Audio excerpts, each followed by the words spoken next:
Bien, Farid, ¿cómo es la vuelta con el patrón adaptador? Listo. Construir la parte de autenticación con la API de Factus, pero hay varios, digamos, detalles que uno se puede encontrar. ¿Qué detalle o qué problema nos podemos encontrar? Y es que nuestro sistema maneje la información con algún tipo de nombre. Por ejemplo, un dato se llama URL, no URL name, o client name, o solo name, ¿sí?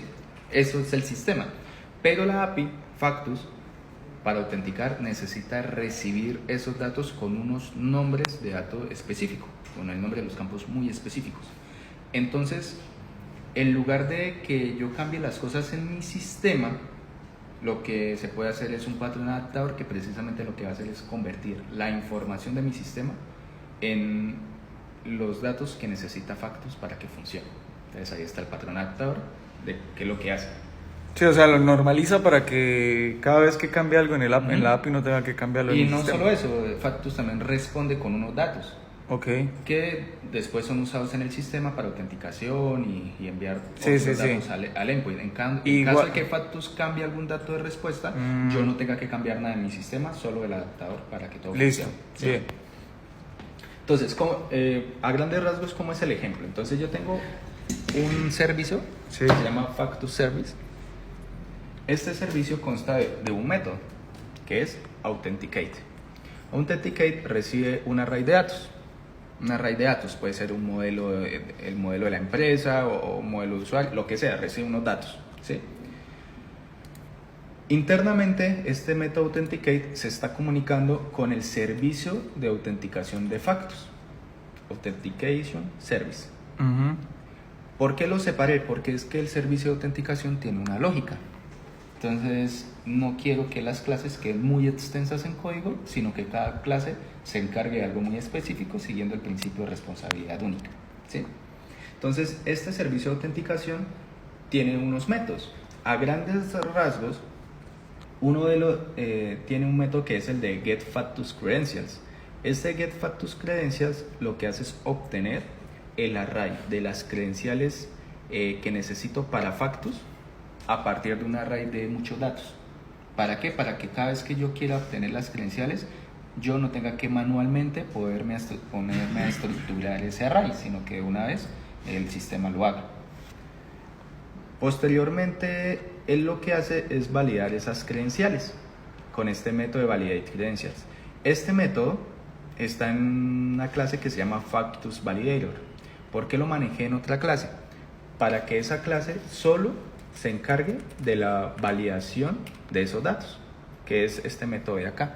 Si yo requiriera más validaciones referentes a Factus, las voy agregando acá y así centralizo las validaciones en una sola clase. Y este método lo que se encarga es verificar si alguno de los datos es null o vacío, y en caso de que lo sea, pues lanza una excepción de que los campos son requeridos. Aquí, como pueden observar, también es una excepción de Factus, Factus Exception. ¿Por qué? Porque así centralizo lo que son errores de Factus a cualquier otro error en el sistema, ¿sí? Divido las cosas. Uy, Farid, o sea que todo eso se puede hacer acá en PHP. O sea, no, lo malo no es el lenguaje, es el programador. Exactamente. Tremendo. Yo podría haber colocado todo en una sola clase y hágala con él, y va a funcionar. Claro. Pero después de que, por ejemplo, el doc necesite mantener esto, ¿cómo lo va a hacer? Ujú. Entonces es más sencillo tenerlo separado. Y bueno, al final hay algo que se implementa. Después de que él valida la información, me devuelve un out credentials DTO. ¿Qué significa eso?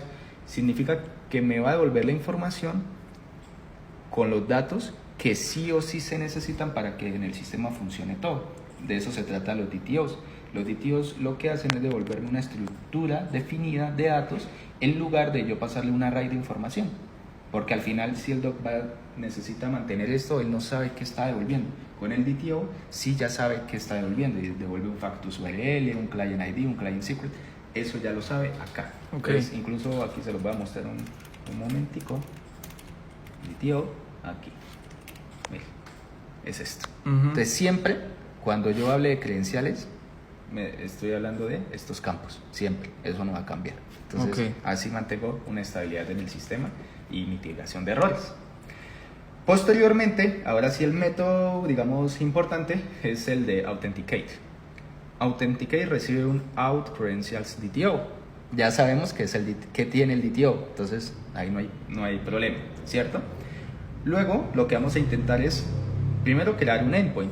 El endpoint lo obtenemos del URL que viene en el DTO, que estamos seguros que viene, ¿sí? Y a partir de un archivo de configuración vamos a obtener el endpoint de out, ¿sí? Entonces ahí también separando para que todo quede centralizado. Si yo busco aquí Factus, hay un archivo de configuración de Factus que contiene la base URL que es de la prueba de Sandbox, por si no se define la API real, y los endpoints que aquí van a estar centralizados todos. Ok. Creo ahí el endpoint y posteriormente necesito el body. El body es donde está el client ID, el client secret para esa petición. El body lo voy a obtener ¿de dónde? Aquí entra el adaptador Authentication Adapter, que va a ejecutar el método de preparar la petición, pasándole las credenciales de Factus. Entonces vamos a mirar qué hace ese Authentication Adapter. Aquí está. Ese Authentication Adapter, por ejemplo, en el caso de preparar la petición, lo que hace es recibir las credenciales de Factus que están en el DTO, que ya sabemos cuáles son, y las va a transformar a los datos que necesita Factus, como los recibe, ¿sí? ¿Por qué? Porque mi sistema, puede que, por ejemplo, en mi sistema está es client password, pero Factus recibe es password. Entonces, ahí lo que está haciendo es transformarlo a algo que entienda Factus. Y si en mi sistema, si Factus en algún momento dice, no, yo no recibo password, sino contraseña, lo único que hago es cambiarlo acá, pero mi sistema sigue funcionando exactamente igual, ¿sí? Entonces, ahí ya lo vemos en acción. Después de tener ese body, al final, ahora sí hago la petición a través del cliente HTTP de Laravel. Va a esperar 10 segundos que responda, a esperar un tiempo máximo de 10 segundos a que responda Factus, haciéndolo por el método post y mandándole el endpoint y el body.